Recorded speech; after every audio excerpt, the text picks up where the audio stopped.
Guarani, de José de Alencar. Parte 4, capítulo 11c, Epílogo.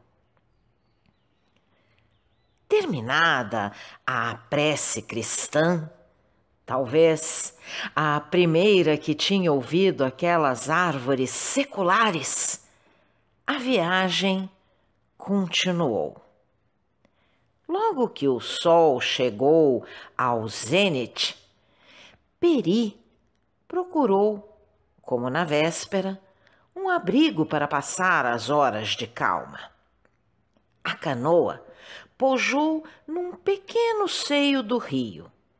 Cecília saltou em terra e seu companheiro escolheu uma sombra onde ela repousasse. "Espera aqui, Peri já volta." "Onde vais?" perguntou a menina inquieta. "Ver frutos para ti." "Não tenho fome." "Tu os guardarás." "Pois bem, eu te acompanho." "Não, Peri não consente." "E por quê? Não me queres junto de ti?"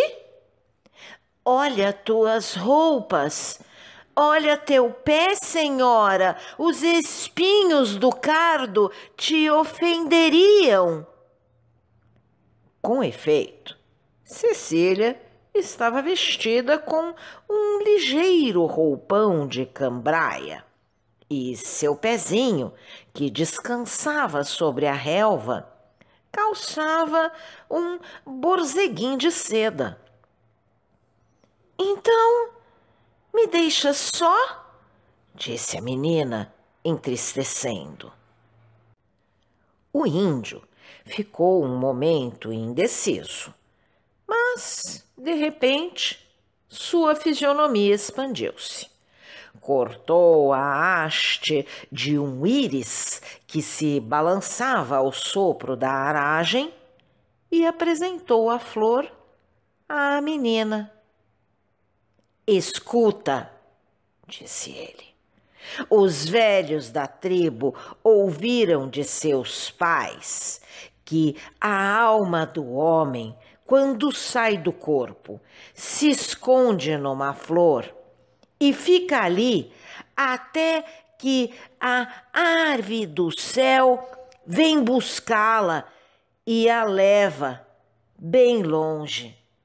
É por isso que tu vês o Guanumbi saltando de flor em flor, beijando uma, beijando outra e depois batendo as asas e fugindo."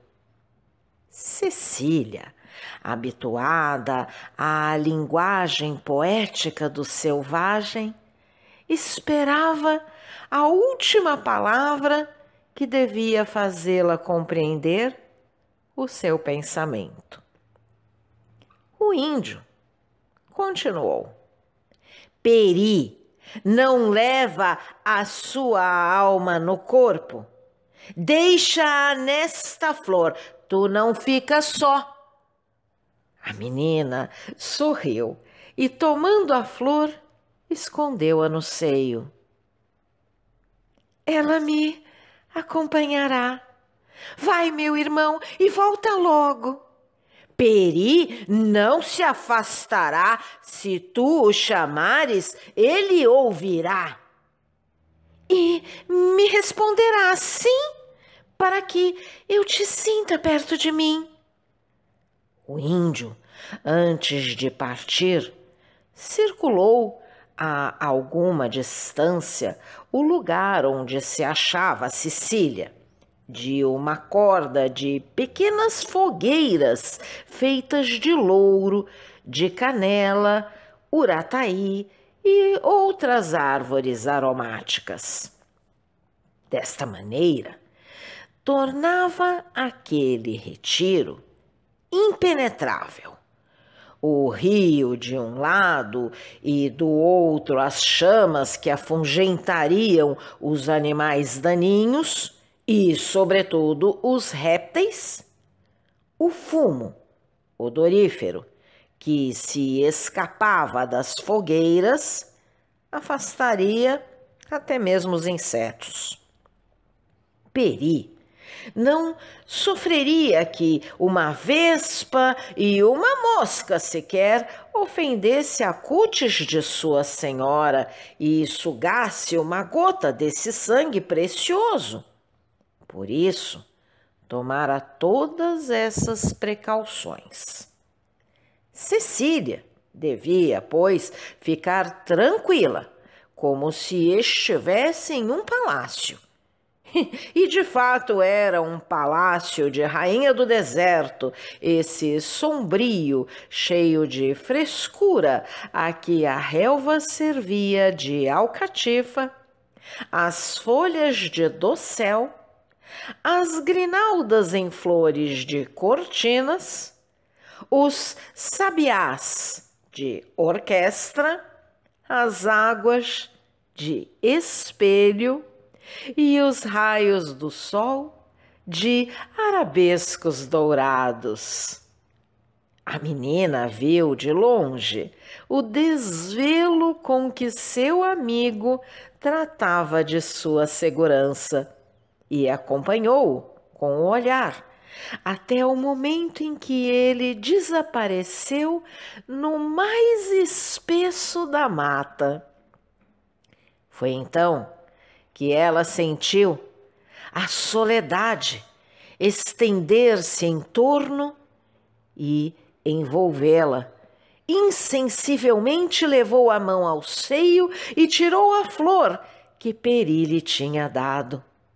Apesar de sua fé cristã, não pôde vencer essa inocente superstição do coração. Pareceu-lhe, olhando o íris, que já não estava só e que a alma de Peri a acompanhava. Qual é o seio de 16 anos que não abriga uma dessas ilusões encantadoras, nascidas com o fogo dos primeiros raios do amor? Qual é a menina que não consulta o oráculo de um mal-me-quer e não vê numa borboleta negra a síbila fatídica que lhe anuncia a perda da mais bela esperança? Como a humanidade na infância, o coração, nos primeiros anos, tem também a sua mitologia. Mitologia mais graciosa e mais poética do que as criações da Grécia. O amor é o seu Olimpo, povoado de deusas ou deuses de uma beleza celeste e imortal. Cecília amava.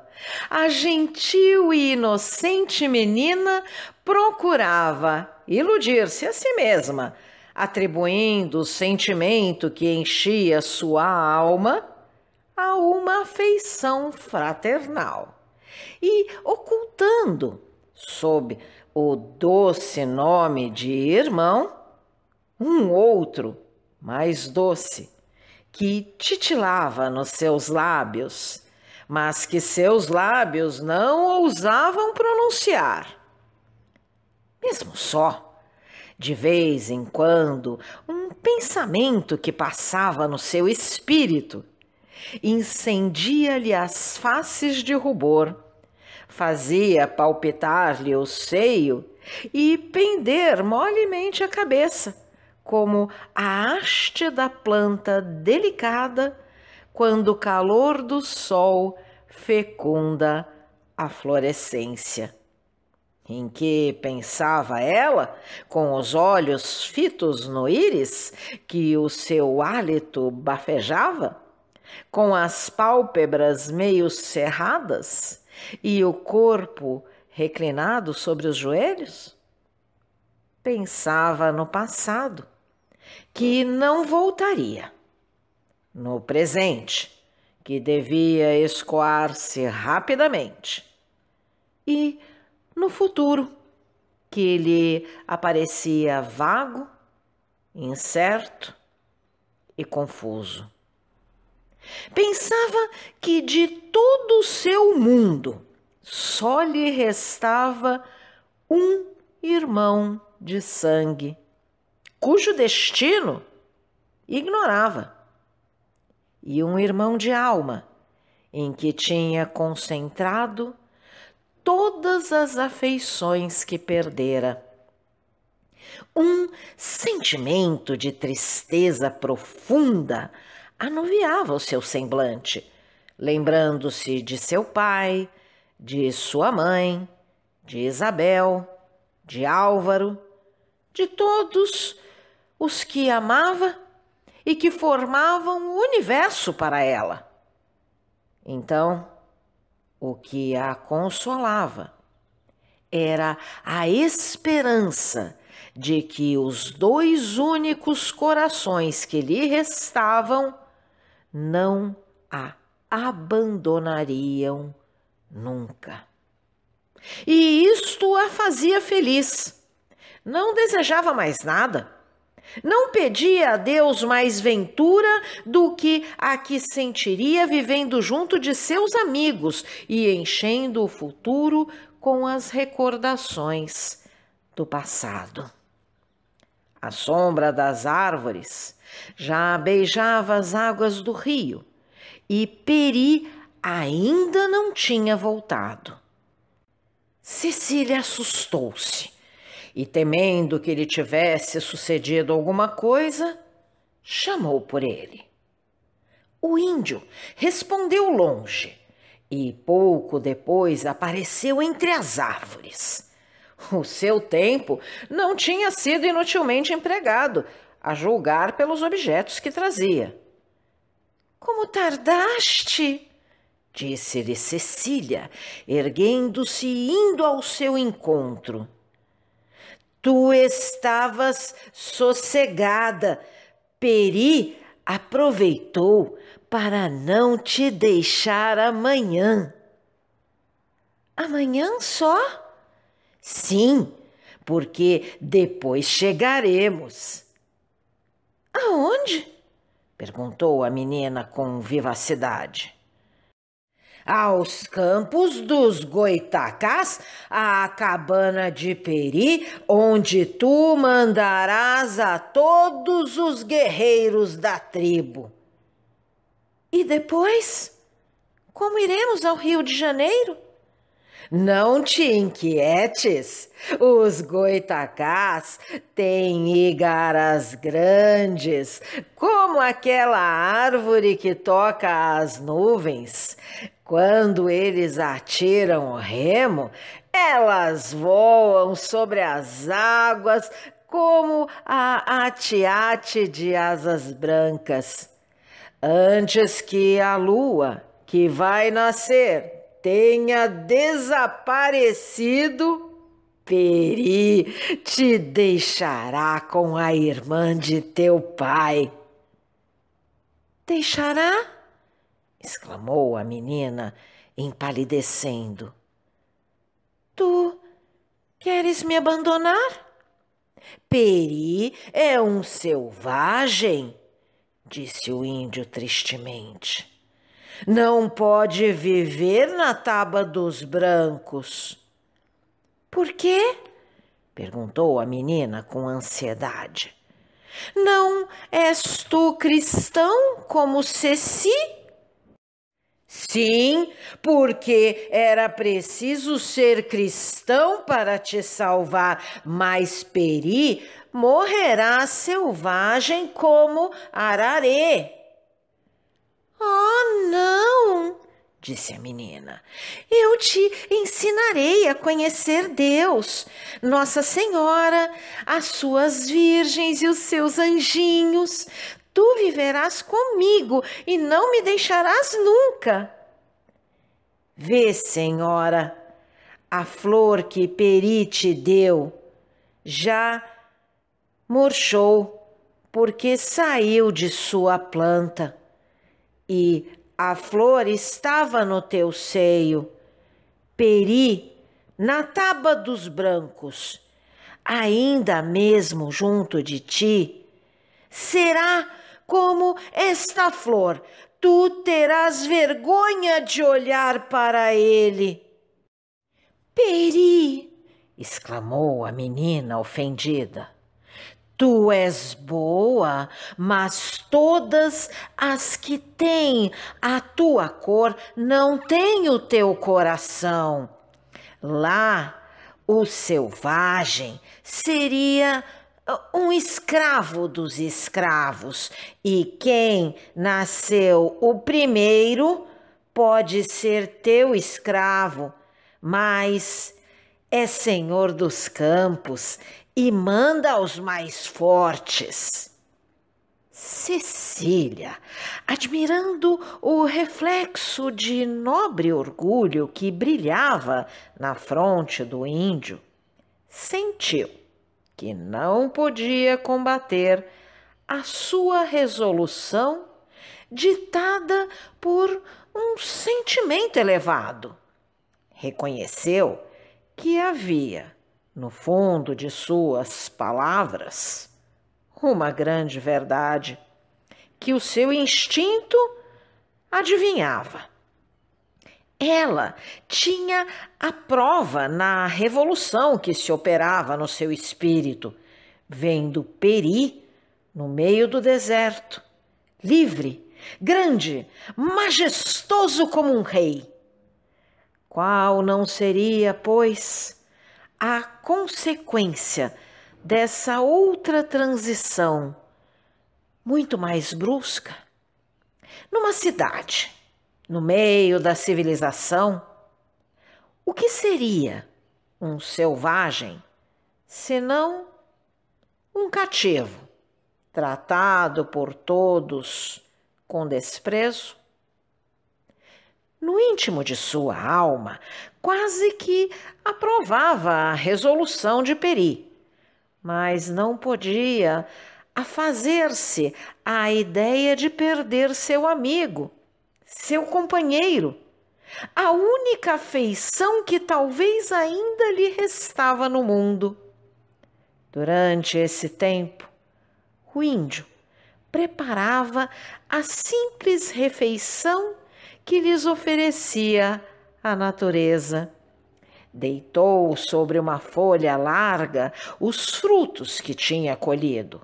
Eram os araçás, os jambos corados, os ingás de polpa macia, os cocos de várias espécies. A outra folha continha favos de uma pequena abelha que fabricara a sua colmeia no tronco de uma catuíba, de sorte que o mel puro e claro tinha perfumes deliciosos, dir-se-ia mel de flores. O índio tornou côncava uma palma larga e encheu-a com o suco do ananás, cuja fragrância é como a essência do sabor. Era o vinho que devia servir ao banquete frugal. Numa segunda palma, também côncava, apanhou a água cristalina da corrente que murmurava a alguns passos. Devia ser para Cecília lavar as mãos depois da refeição. Quando acabou esses preparativos, que ele fazia com uma satisfação inexprimível, Peri sentou-se junto da menina e começou a trabalhar num arco de que precisava. O arco era a sua arma favorita, e sem ele, embora possuísse a clavina e as munições que por precaução deitara na canoa para servirem a Dom Antônio de Maris, não tinha tranquilidade de espírito e confiança plena na sua agilidade. Reparando, porém, que sua senhora não tocava nos alimentos, ergueu a cabeça e viu o rosto da menina banhado de lágrimas que caíam em pérolas sobre os frutos e os rociavam como gotas de orvalho. Não era preciso adivinhar para conhecer a causa dessas lágrimas. "Não chora, senhora", disse o índio aflito. "Peri te falou o que sentia. Manda e Peri fará a tua vontade." Cecília olhou-o com uma expressão de melancolia que partia a alma. "Queres que Peri fique contigo? Ele ficará.